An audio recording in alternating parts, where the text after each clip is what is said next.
उत्तर पश्चिम में सुलेमान किरथर पहाड़ी के पास सबसे पहले खेती के साक्ष्य मिले गेहूं और जौ, जो कि मेहरगढ़ में लगभग 8000 वर्ष पूर्व किया गया था, और लगभग 7000 साल पहले कपास की खेती भी मेहरगढ़ से ही की गई थी। मेहरगढ़ में मृत व्यक्ति के साथ बकरी को दफना दिया जाता था। मतलब इसका मतलब यह है कि मेहरगढ़ के लोगों के अंदर भी ये मान्यता थी कि मरने के बाद जीवन होता है, तभी तो उसके साथ बकरी को दफना दिया जाता था। और जब हम उत्तर पूरब की तरफ जाएंगे तो उत्तर पूरब में गारो की पहाड़ियां हैं, जहां से हमें जेड्राइट पत्थर मिला है। कहां से? दार्जिलो हिडिंग से। जब हम गारो की पहाड़ी तरफ जाएंगे तो वहां पे हमें एक दार्जिलो हिडिंग मिलेगा, जहां से हमें जेड्राइट पत्थर मिला है। जेड्राइट पत्थर प्रायः चीन से ही लाया गया होगा। और खलमूसल मिला है, काष्ठास में मिला है। और वैसे ही जो विंध्य की श्रेणी है, इसके उत्तर में कुलढीवा, जहां से चावल की नवीनतम साक्ष्य प्राप्त हुए हैं। लगभग लाखों वर्ष पहले नर्मदा नदी के तट पर लोग, जो आदिमानव लोग थे, वो रहते थे। उसमें कुछ कुशल संग्राहक थे, कुछ कुशल संग्राहक और आखेटक थे। कुशल संग्राहक का मतलब क्या होता है और आखेटक का मतलब क्या होता है? कुशल संग्राहक उन्हें कहते हैं जो मतलब क्या करते हैं, वस्तुओं का संग्रहण करते हैं, और आखेटक मतलब शिकारी, जो शिकार करते थे। जो ये काल था, इस काल के लोग जो थे वो उनका उद्देश्य केवल पेट भरना था। ये जो काल थी उतनी सभ्य नहीं थी, मतलब लोगों के अंदर उतना मतलब डेवलपमेंट नहीं हुआ था। ये पूरा पाषाण काल का समय था। और इसके कुछ साइट्स हमें देखने को मिलते हैं, जैसे भीमबेटका से हमें शैलाश्रय और शैलचित्र देखने को मिलता है। पाटने से हमें शुतुरमुर्ग के अंडे के अवशेष मिलते हैं, जो महाराष्ट्र में है। कुरनूल की गुफा से हमें आग के अवशेष मिलते हैं, ये आंध्र प्रदेश में है। वैसे ही मध्य पाषाण काल का जो समय था, उसमें धीरे धीरे प्रकृति में चेंज होने लगा और जमीन जो है जलवायु परिवर्तित होने लगी, जिससे लोग खेती करना शुरू कर दिए, जानवरों को पालना शुरू कर दिए। लोगों के अंदर धीरे धीरे सभ्यता का क्या होने लगा, विकास होने लगा। लोग अस्थायी निवास बनाने लगे, एक जगह पर रहने लगे। और जो नवपाषाण काल था, नवपाषाण काल में आदिमानवों ने पहिए का आविष्कार किया था। आग का आविष्कार तो पूरा पाषाण काल में ही हो गया था, लेकिन नवपाषाण काल में आदिमानव ने पहिए का आविष्कार किया था। नवपाषाण काल की कुछ साइट्स जो हैं जो बहुत इंपॉर्टेंट है, जिसमें मेहरगढ़ से हमें गेहूं और जौ के साक्ष्य मिलते हैं। चिरांद से हमें प्रचुर मात्रा में हड्डियों के अवशेष मिलते हैं। चिरांद से, ये बिहार के सारण जिला में है। चिरांद से हमें क्या मिलता है? हड्डियों के अवशेष मिलते हैं। बुर्ज होम जो था, वो जिसे हम गर्तावास भी कहते हैं, ये कश्मीर में पाया गया। इसमें मतलब जमीन के अंदर और जमीन के बाहर लोगों के रहने के साक्ष्य मिले हैं। और यहाँ पर व्यक्ति के साथ उसके कुत्ते को भी दफना दिया जाता था। सबसे पहला जो पालतू पशु था वो कुत्ता था। जंगली कुत्ते को लोगों ने सबसे पहले पाला था।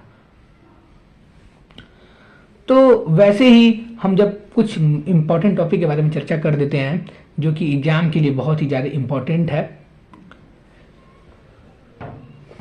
कुछ पुस्तकें, स्त्री पुरुष तुलना, ताराबाई शिंदे ने लिखा था। स्त्री धर्म, पंडित रमाबाई ने लिखा था। आमेर जीवन, अपनी ही जीवनी के बारे में राजसुंदरी देवी जी ने बहुत ही अच्छे तरीके से लिखा था। वो एक गृहिणी थी।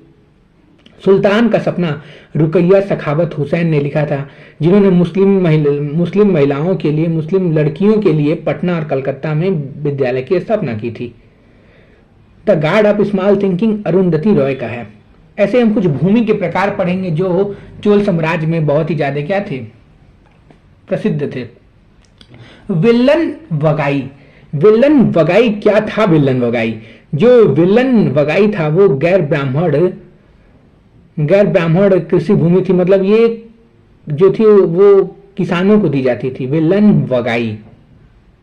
ब्रह्मदेव जो था वो ब्राह्मणों को दान में दी गई भूमि को ब्रह्मदेव कहते थे।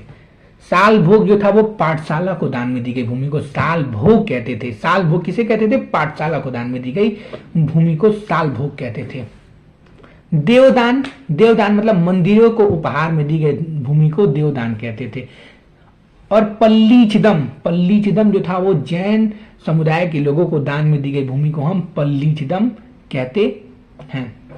वैसे ही गुप्त काल में भी कुछ चीजें हैं जिसे हमें ध्यान देना चाहिए, जैसे प्रथम कुलिक किसे कहते थे? तो जो प्रथम कुलिक था उसे मुख्य शिल्पकार कहते थे। जो प्रथम कुलिक था उसे क्या कहते थे? मुख्य शिल्पकार। और जो समय जो न्यायाधीश जो हुआ करते थे उसे क्या कहते थे? महादंड नायक कहते थे। और जो मुख्य व्यापारी थे उसे सातवाह, जो मुख्य व्यापारी थे उसे क्या कहते थे? सातवाह कहते थे। प्रथम कुलिक को मुख्य शिल्पकार कहते थे और जो न्यायाधीश जो लोग होते थे उसे महादंड नायक कहते थे। जो दक्षिण का क्षेत्र था, दक्षिण के क्षेत्र में किसान जिस क्षेत्र में रहते थे उसे उर कहते थे और जो व्यापारियों की संघ थी उसे नगरम कहते थे। नगरम, व्यापारियों के संघ को नगरम कहते थे।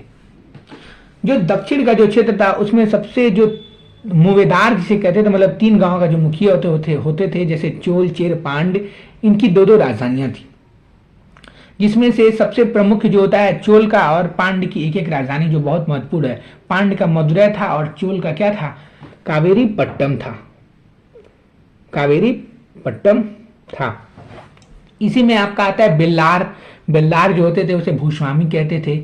जो संगम काल था, जो संगम काल था जिसका कार्यकाल लगभग 300 BC से 300 CE था, मतलब ईसा मसीह के 300 साल पहले से लेकर जन्म से 300 साल पहले से लेकर जन्म के 300 वर्ष बाद तक का जो काल था उसे संगम काल कहते हैं। इसमें बहुत सारी काव्य रचनाएं लिखी गई थी जिसमें आपका मणि मेखलाई देखने को मिलता है, सिलप्पाधिकारम देखने को मिलता है, पेरियारपुरम मिलता है। पेरियारपुरम क्या था?